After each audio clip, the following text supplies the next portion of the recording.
Just say these 6 words and you'll attract anyone. The Silent Power of Stoicism. Intro. Shh. Before we begin, breathe with me for a moment. Inhale slowly and exhale softly.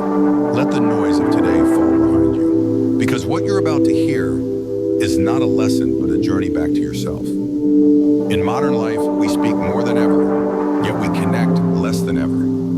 Stoicism teaches that a human being's true power doesn't lie in the volume of their words, but in the depth of their presence.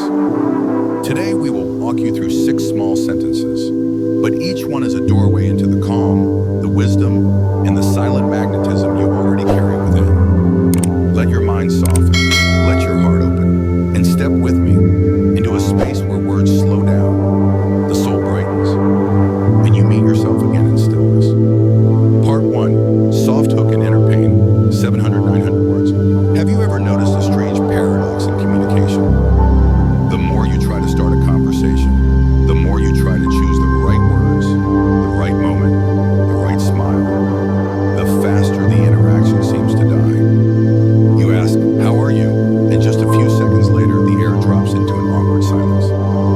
You feel like you're trying to keep a flame alive when you don't even know how to breathe life into it. And then in that very same room, there's someone who says just 1 or 2 sentences, and every pair of eyes naturally turns toward them. Not because they're more attractive, more intelligent, or more confident, but because there is something in them that makes the entire room go quiet. I spent many years living on the opposite side of that silence. I used to talk a lot. I talked because I was afraid no one would see me.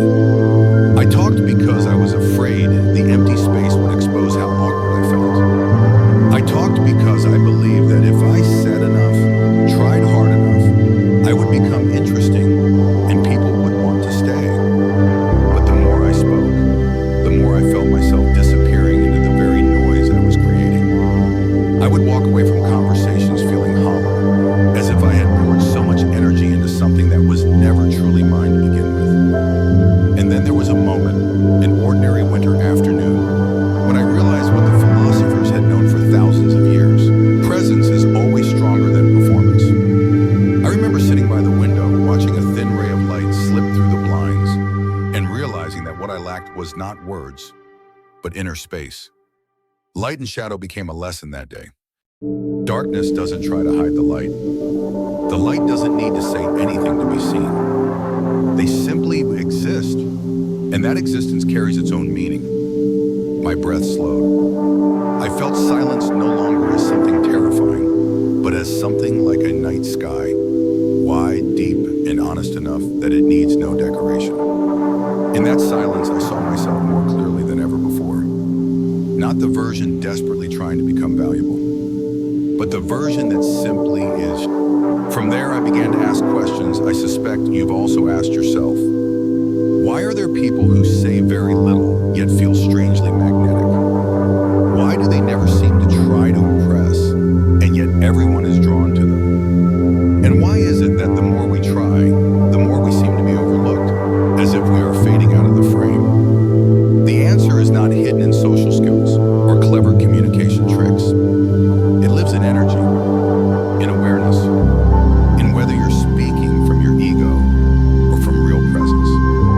Some people carry a very still frequency inside them, a frequency that makes others feel safe just by standing near them. They don't interrupt, don't fight for the spotlight, don't chase approval. They're simply there fully, and that fullness creates its own gravity. When I realized this, I understood that what turns a conversation into something deep is not what you say, but how you exist in that moment. And if that existence comes from truth, from peace, from seeing yourself clearly, other people will see you too. Today I will walk you through 6 sentences, 6 small keys, each one powerful enough to open doors you didn't know were there. These 6 sentences are not social hacks.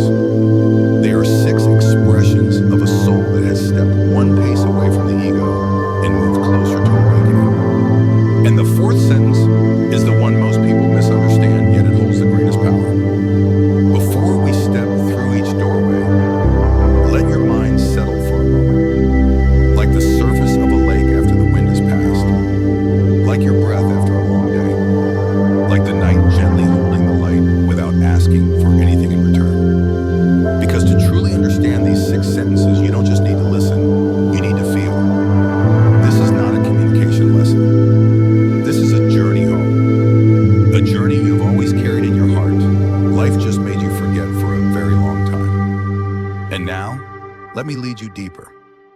into a place where words begin to carry weight, into a place where you no longer have to try to be loved, into a place where even your silence has a voice of its own. Step forward. Part 2 is waiting for you on another level of awareness. Part 2, Stoic Understanding. When we begin to look deeply into the nature of communication, there is a truth very few people dare to face. Most of what we say doesn't come from presence, it comes from the ego. And the 6 sentences you're about to walk through are not just skills, they are 6 mirrors held up to your own consciousness. They reveal where you're living from fear or from truth, from ego or from soul, from the need to prove or the desire to truly connect. Each sentence is a silent test, and when you pass it, you become a version of yourself people naturally want to be around. Not because you are more flashy, but because you are more at peace. The first sentence, tell me more about that, sounds so simple a child could say it. But if you observe carefully, you'll realize very few people actually do.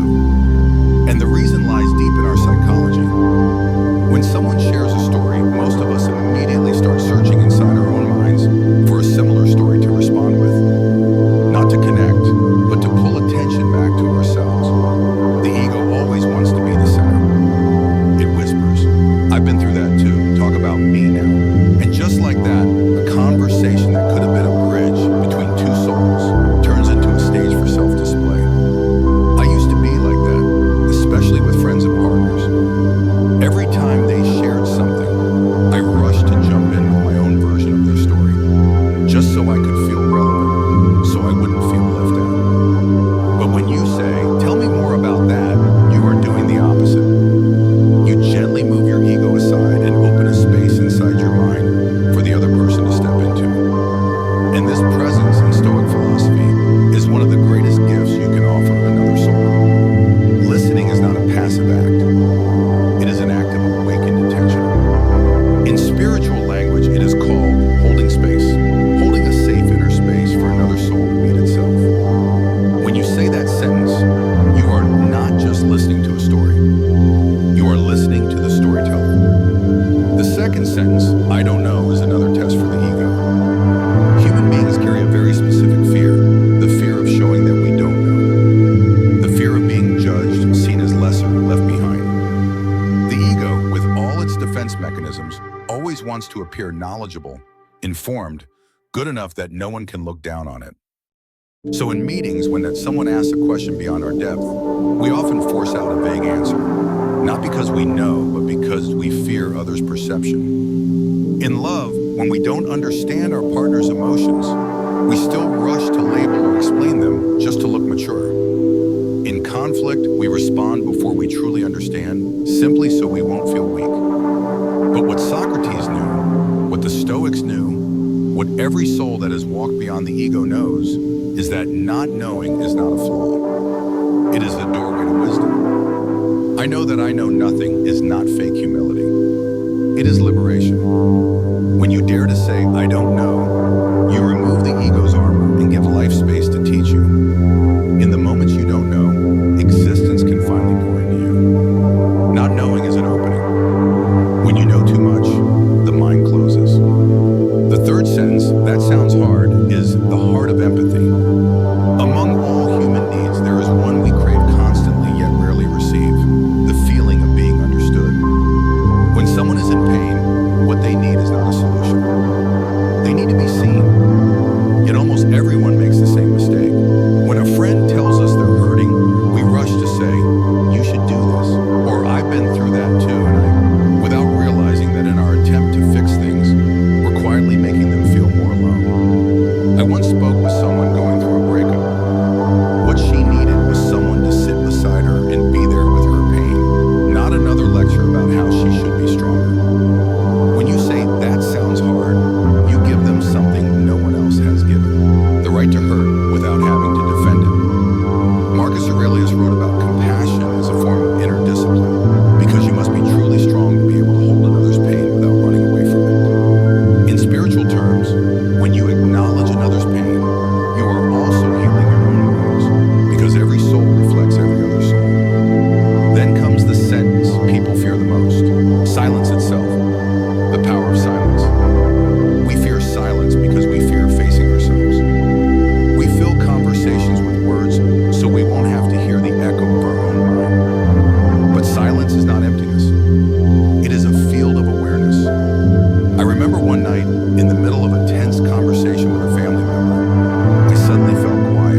heard the pain behind their voice. I heard my heart slowing down. And I understood something. Sometimes truth doesn't need words. Seneca said that silence is a lesson that only arrives after much suffering. And I finally understood why. When pain reaches its deepest point, we no longer need to be loud. In spiritual language, silence is the language of the universe. Every deepest truth is born in silence, grows in silence, and returns to silence. Those who can sit with silence are the ones others listen to when they finally speak. The next sentence, "I appreciate you," is a rare gift in this rushed world. People don't just want to be helped. They want to be seen, to be acknowledged, to know that their existence matters. A mother who cooks dinner every night is not waiting for, "Thank you for the food." She is quietly waiting for a sentence that tells her she is appreciated. A friend who always listens to you might only need one small recognition to feel enough. In families, at work, in love, what keeps relationships alive is not skill, but appreciation. "Thank you" speaks about the action. "I appreciate you" speaks about the person. The Stoics define virtue as the ability to see the good in others. When you say this sentence with sincerity, you're not just giving a compliment, you're raising that person's inner frequency. In spiritual language, this is called resonance. When you lift someone up, you lift yourself. And finally, the most liberating sentence of a lifetime.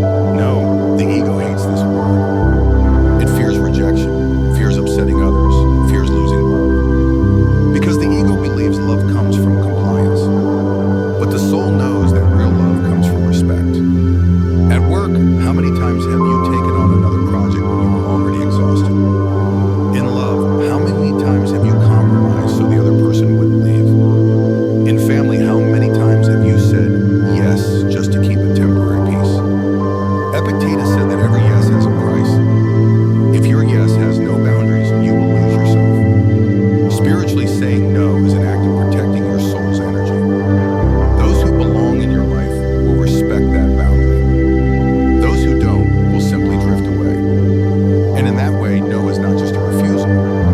It is a door to freedom. When you truly understand these 6 sentences, you'll see that they don't just change how others see you. They change how you see yourself. They are built on 6 qualities: curiosity, the openness to explore; humility, the empty space inside; compassion, deep empathy; stillness, healing quiet; gratitude, the frequency of appreciation; and boundaries, the shield of the soul. Each quality is a stone laid on the path home. And now, before stepping into the next part, take a deep breath. Let all these philosophies that have just touched you settle like golden dust, sinking into clear water. Because part 3 will no longer speak about theory. It will speak about practice. About how these 6 sentences become 6 tools of healing. And that entire journey begins with you. Part 3, practical healing tools. Now that these philosophies have touched your awareness, let them move beyond mere understanding and become something you live. Philosophy has no power if you only listen to it. It only becomes power when you breathe with it, speak with it, reflect with it, and allow it to change the rhythm of your mind. These 6 sentences are not 6 communication techniques. They are 6 turns in the road that lead you back home. And that journey home begins with something that seems simple: the breath. Place one hand on your chest and one hand on your belly. Close your eyes if you can. Inhale very slowly. As the breath enters, imagine it lighting a small candle inside you, the light of awareness, of presence. As you exhale, feel the ego soften, falling away like dust on the surface of water. No resistance, no battle. Then hold the breath for 1 beat. 1 beat of silence. 1 beat of widening space. This is your first pause therapy point. Inhale to become aware. Exhale to let go. Hold to listen to yourself. If you practice this a few times a day, you'll notice that your mind no longer only reacts to life. It begins to lead it. And now let the 6 sentences become 6 days of practice. On the first day, dedicate an entire day to deep listening. When someone speaks, hold only one intention: to understand them, not to answer them. You will see an immediate shift. Conversation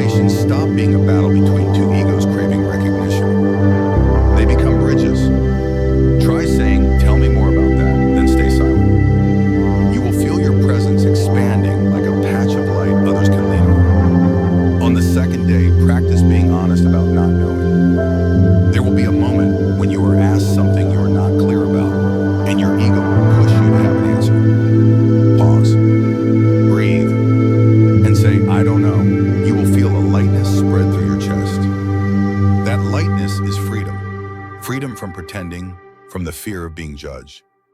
On this day, let yourself return to a state of emptiness, a state spirituality calls fertile soil, where true knowledge can be planted. On the third day, practice validating the emotions of others. When someone is sad, anxious, or angry, your mind will want to fix, to give advice. But today, pause for one beat and say, that sounds hard. No explaining, no analyzing, no talking about yourself. Just presence. That presence will help the other person breathe more deeply. They feel seen, understood. And in the very moment they feel safe, their pain begins to dissolve. On the fourth day, accept silence. This may be the hardest day. When there is a pause in conversation, instead of filling it, let it exist.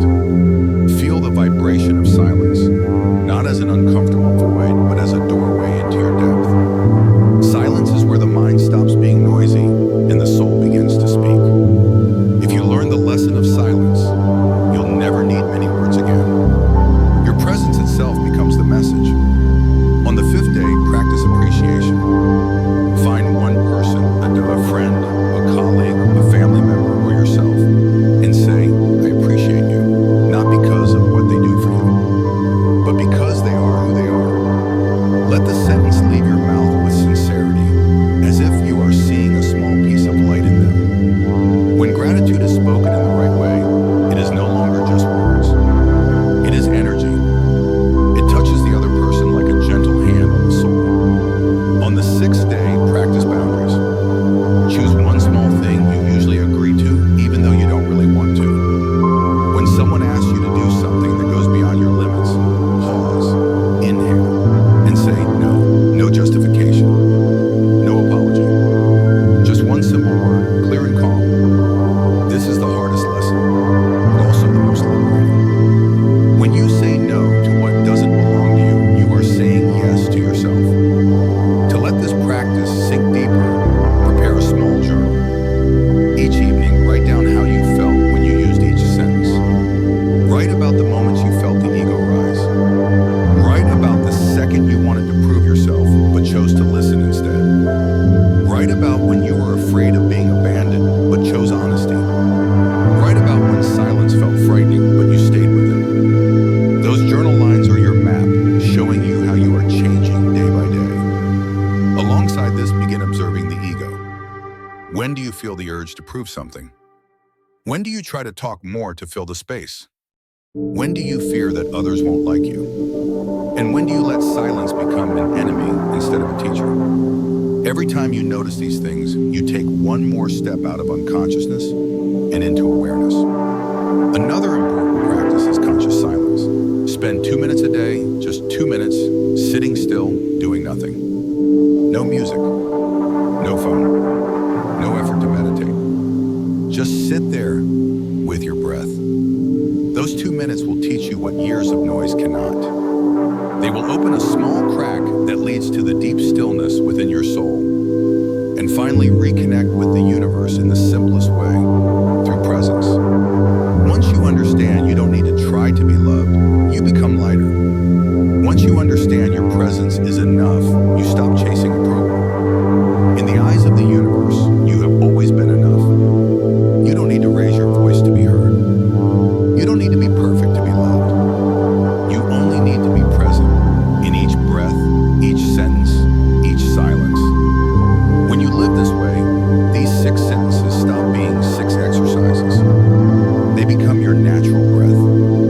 And in that moment, you become the person everyone feels peaceful around. Not because you're trying, but because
not the you of fear, not the you of ego, but the you of truth. If you could picture what you're feeling right now, imagine a wide lake at dawn. No ripples, no sound, only soft light gliding over the water like a whisper from the universe. Every sentence you've learned was never meant to change other people. It was meant to calm the lake within you, so the light can reflect more clearly. When the lake is still, you can see the scale. When your mind is still, you can see the truth. And if you listen carefully, you might hear a very gentle wind, not here to sweep anything away, just to remind you that everything moves with the rhythm of the universe. No rush, no force, no competition. That wind is like the breath of life itself, coming and going, without needing your control. This is the nature of presence. You don't have to control it. You just have to be here. Perhaps now you understand that attraction was never the goal of this journey. Attraction is only the side effect.